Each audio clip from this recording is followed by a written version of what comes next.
entretenimiento, información y música más influyente de la radio. Desde la cabina de Exa FM en Quito, Ecuador, para el mundo entero. El show de la papaya. Buenos días. Échale, chamacos. Hola, ¿qué tal? Muy buenos días. Soy Álvaro Rosero. A esta hora de inicio del show de la papaya ofrezco una disculpa. No escuchas mi intervención con la claridad acostumbrada porque no estoy en cabina. Estoy en un vehículo en camino a la estación. Lamentablemente, el vuelo en el que llegaba esta mañana se demoró un poquito y por eso estoy en estas condiciones. En un día muy importante, en una semana crucial para el Ecuador, te quiero dar la bienvenida. Comenzamos. Esta es la opinión de Álvaro Rosero León. Serían muchas las cosas que se deben decir en esta semana y vamos a intentar darnos espacio para todo, pero definitivamente el anuncio que acaba de hacer el presidente de la República merece que le dediquemos los primeros minutos de esta semana. El alto impacto que tiene el anunciar de entrada ya, en caso de que gane el sí a la pregunta específica de la Asamblea Nacional Constituyente, el presidente ha develado cuáles serían 3 de los nombres que van a formar parte de las listas. Específicamente, la lista nacional estará encabezada por Anabela Asín, la lista de la provincia del Guayas por el actual presidente de la Asamblea Nacional, Nils Olsen, y la principal sorpresa y el impacto seguramente viene del anuncio de quién encabezará la lista en la provincia de Pichincha, ni más ni menos que la exfiscal del estado, Diana Salazar. Y creo que vale la pena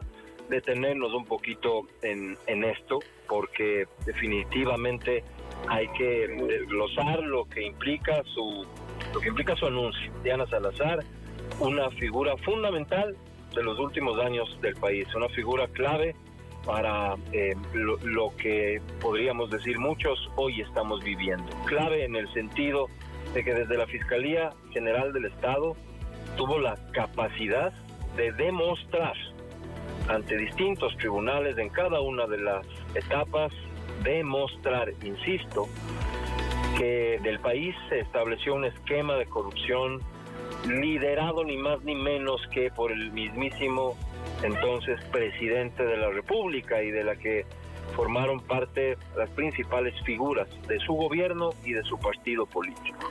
Este hecho en sí mismo representa, más allá de una enorme vergüenza para el país, evidentemente representa del otro lado o desde la otra perspectiva también la eficiencia desde la ejecución de la delicadísima tarea de fiscal general del Estado. Eficiencia en función de, insisto, que logró demostrar ante distintos tribunales que en el país se estableció un esquema de corrupción. Un esquema de corrupción que uno a estas alturas, viendo en perspectiva, tras analizar lo que significó ese juicio, y yo te invitaría honestamente para que hagas lo propio, además para que no caigas en mentiras que han intentado posicionarse desde el día 1 en que se estableció o se conoció la sentencia, que existen los suficientes elementos y existieron los suficientes elementos probatorios, pero fruto de un trabajo, fruto además de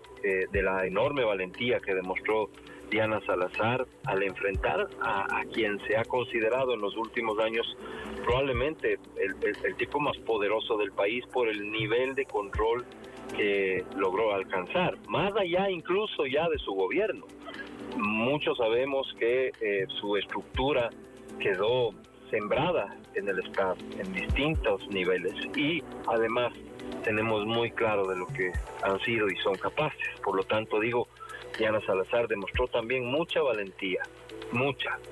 Y estos como activos son, creería yo, el aporte fundamental que ahora pone al servicio del país para la Asamblea Nacional Constituyente. Viene entonces de aplicar, de encontrar la forma de aplicar leyes que fueron construidas para garantizar impunidad, y de ahí su habilidad, de ahí su talento, sin lugar a dudas, y con esas leyes y con esa normativa pudo demostrar estos delicadísimos hechos. Ahora es pasar al campo de ni más ni menos que la redacción de la norma suprema, es decir, con su experiencia en cuanto a cómo se cometieron delitos, cuán permisiva fue la normativa para permitir que los delitos se cometan. Ahora puede contribuir para elaborar una normativa que ataque justamente eso. Ya estuvo administrando los pocos recursos legales que tenía y con ellos pudo demostrar culpabilidad en los más altos funcionarios de un gobierno superpoderoso, y ahora ella decide ir, y así lo ha anunciado el presidente, a la delicadísima tarea de construir una norma que, en función de su experiencia, de su expertise, sabemos entonces que su aporte vendrá por el lado de dotarnos de una norma, dotarnos al país de una norma que blinde de mejor manera los intereses del Estado, evitando que estos esquemas de corrupción se instalen con la facilidad que en el país se instalaron. Digo facilidad porque la impunidad reinó durante 10 años y para eso evidentemente lograron captar todas las instancias de poder. Esa impunidad se demuestra también, y esa sensación que seguramente tenían de impunidad, en que el esquema de corrupción que demostró Diana Salazar era un esquema que utilizaba ni más ni menos que facturas, es decir, se robó con factura. Tan poco miedo y respeto le tenían a la institucionalidad del Estado, que se atrevieron a robar con factura, porque eso es lo que significa el esquema de corrupción por el cual se le sancionó ni más ni menos que a quien fue presidente de la República.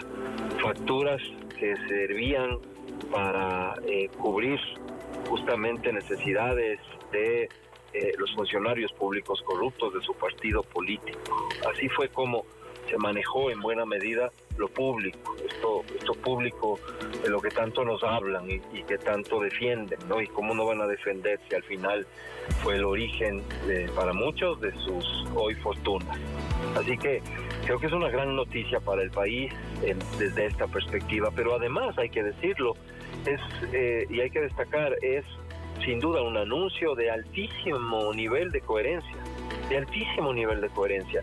porque en este aspecto específicamente, el tema de la seguridad, inseguridad, el tema de la corrupción, el tema de la participación de los políticos en los esquemas de corrupción que involucran, hoy también lo sabemos, a estructuras criminales, y en eso también Diana Salazar fue la directa protagonista de que esto se pueda conocer el día de hoy.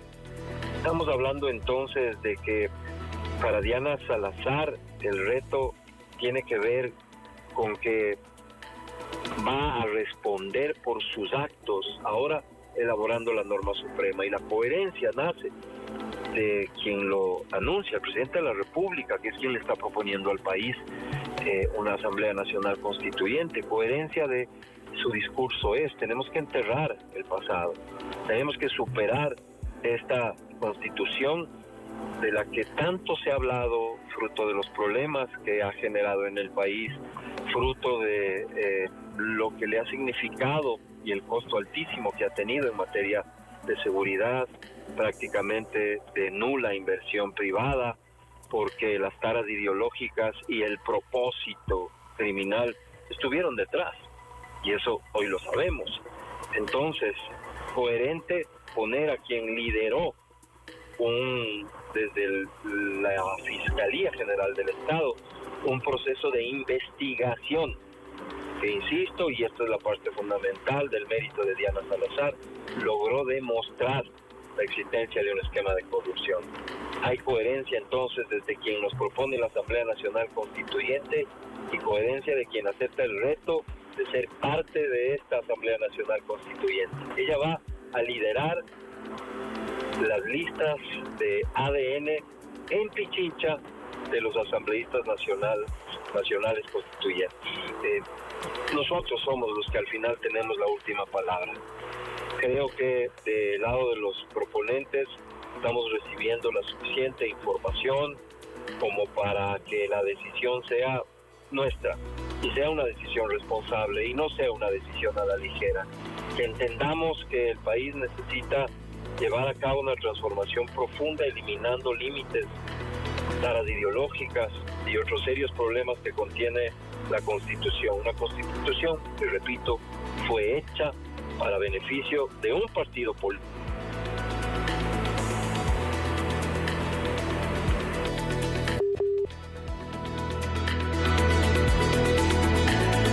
Sabemos por las tragedias que enfrentamos que esos vínculos tienen que ver con el crimen organizado, ni más ni menos. Entonces, no a la posibilidad de dejar atrás esta Constitución, en un trabajo en el que entonces sabemos que podría estar involucrada Diana Salazar, y digo podría, porque lo siguiente será elegir justamente a los constituyentes, y después del domingo seguramente todos los ciudadanos, los medios de comunicación, vamos a ir detrás de las figuras que se sigan conociendo, van a candidatizarse para ser parte de esta Asamblea Nacional Constituyente, para que nos cuenten, para que le cuenten al país cuál es la visión con la que quieren llegar a esa Asamblea Nacional Constituyente, cuáles son los cambios y las transformaciones en las que se comprometen. Por eso está bien decir, nosotros tenemos ahora mismo el poder en nuestra decisión, y está bien decir, no solamente desde el lado de reivindicar que esta decisión está siendo profundamente democrática, sino para elevar lo más alto posible nuestro nivel de responsabilidad también. Este es el show de la papaya. Aquí comenzamos. En vivo desde la cabina de Exa FM en Quito, Ecuador. Este es el talk show número 1 de la radio. El show de la papaya llega a ti gracias a... Muy buenos días, Carlos